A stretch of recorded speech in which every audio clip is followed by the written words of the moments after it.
श्री परमात्मने नमः। श्री अष्टावक्र महागीता 16वां प्रकरण। ज्ञान का विस्मरण ही मुक्ति है। अष्टावक्र उवाच। सूत्र 1। हे तात, अनेक शास्त्रों को अनेक प्रकार से तू कह अथवा सुन, लेकिन सबके विस्मरण के बिना तुझे शांति नहीं मिलेगी।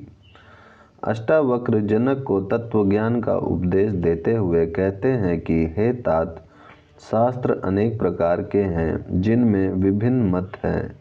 ये शास्त्र केवल मार्गदर्शक हो सकते हैं, ये नक्शे मात्र हैं जिनसे तुम पहुँचने की योजना मात्र बना सकते हो, अन्यथा इनका कोई उपयोग नहीं है। शास्त्रों में ज्ञान नहीं है, ज्ञान स्वयं के भीतर है, जिसे उपलब्ध करना है। वह उपलब्ध तो है ही, देखना मात्र है। चित्त के आईने पर जो अज्ञान की धूलि जम गई है, जिससे आत्मा का बिंब दिखाई नहीं दे रहा है, उस धूलि को पोंछना मात्र है। तुम्हारा मन वासना एवं विचारों की तरंगों से इतना भर गया है कि उनसे आत्मा का बिंब दिखाई नहीं दे रहा है। अंततः चित्त को तरंगों से रहित करना है। ये विचार ही तरंगे पैदा करते हैं। अनेक शास्त्रों के अध्ययन से, उनके सुनने और सुनाने से मन में विचार की तरंगे और बढ़ जाती हैं।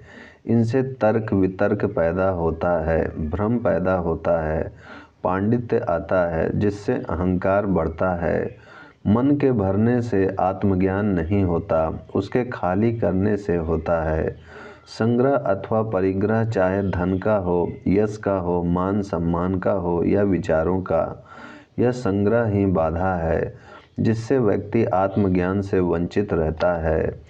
बाह्य पदार्थों को तो छोड़ा भी जा सकता है, किंतु शास्त्रों के अध्ययन से जो प्राप्त ज्ञान है उसका भी विस्मरण करना पड़ेगा, तभी तुझे उत्तम शांति प्राप्त होगी। संसार बंधन नहीं है, बल्कि उसके प्रति वासना, आसक्ति एवं स्मृति ही बंधन है। स्मृति से मुक्त होकर चैतन्य आत्मा में स्थित हो जाना ही मुक्ति है। यही स्वास्थ्य है, इसी से शांति मिलती है। सत्य पुस्तकों से नहीं मिलती, इसके विश्वविद्यालय नहीं होते, इसकी डिग्रियां नहीं दी जा सकती। बाह्य अनुभवों के विस्मरण से ही आत्मस्मरण होगा। निर्विकार चित्त की अवस्था में ही ज्ञान होता है, यह मौन में ही उपलब्ध होता है। सूत्र 2।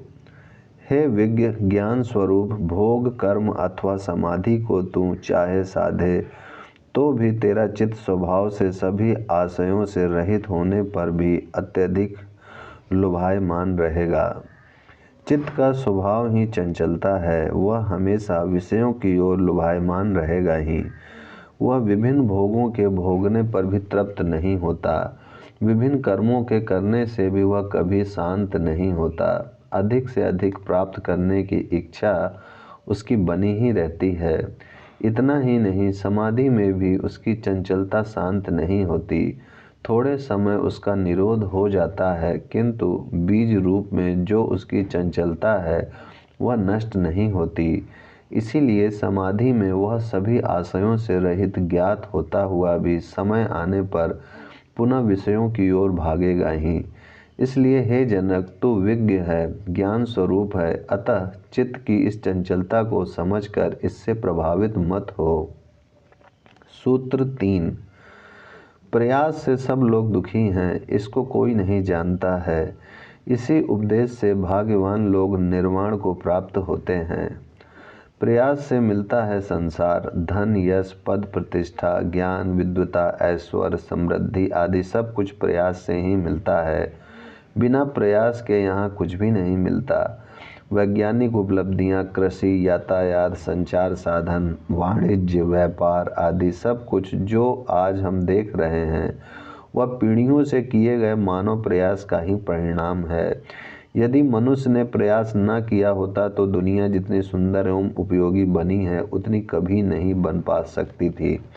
प्रकृति का विदोहन एवं तकनीक का विकास मानव प्रयासों का ही परिणाम है। किंतु मानव इन प्रयासों का इतना अभ्यस्त हो गया है कि परमात्मा को भी प्रयास से ही प्राप्त करना चाहता है। उसने जैसे अणु परमाणु की खोज की, उसी प्रकार परमात्मा को भी पदार्थों में खोज रहा है।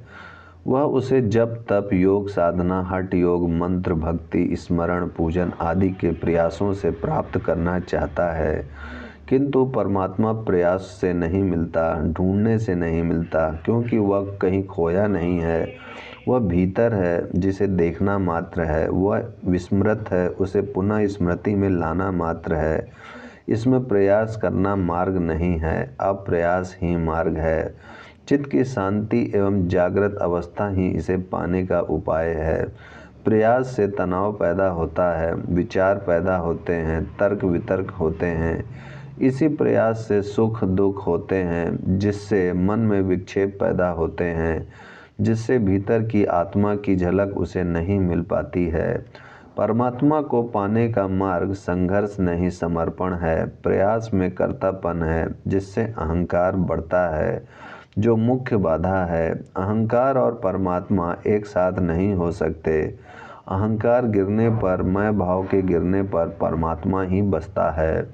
यह मैं ही बाधा है जो प्रयास से और दृढ़ हो जाता है। इसलिए प्रयास करने वाला योगी भटक जाता है, वह सिद्धियों में उलझ जाता है, जबकि भक्त पहुंच जाता है। यह मार्ग संसार के मार्ग से भिन्न है। चित्त को संकल्प विकल्पों विचारों मान्यताओं सिद्धांतों संप्रदायों आदि से सर्वथा मुक्त कर देना, जिससे उसमें तरंगे उठे ही नहीं, यही मार्ग है। इसीलिए अष्टावक्र जी कहते हैं कि प्रयासों से सब लोग दुखी हैं, अशांत हैं, तनावग्रस्त हैं। इसी से उनके मन विक्षिप्त हैं, उद्वेलित हैं, एवं यही आत्मबोध में बाधा है। उसे कोई नहीं जानता। यदि कोई इस रहस्य को जान लेता है तो वह चित्त की शांति को प्राप्त होकर आत्मज्ञानी हो सकता है। इसी उपदेश से कुछ ही भाग्यवान लोग हैं जो निर्वाण को प्राप्त होते हैं। समर्पण ही प्रभु का द्वार है। संघर्ष संसार का यही रहस्य है। ओम शांति शांति शांति।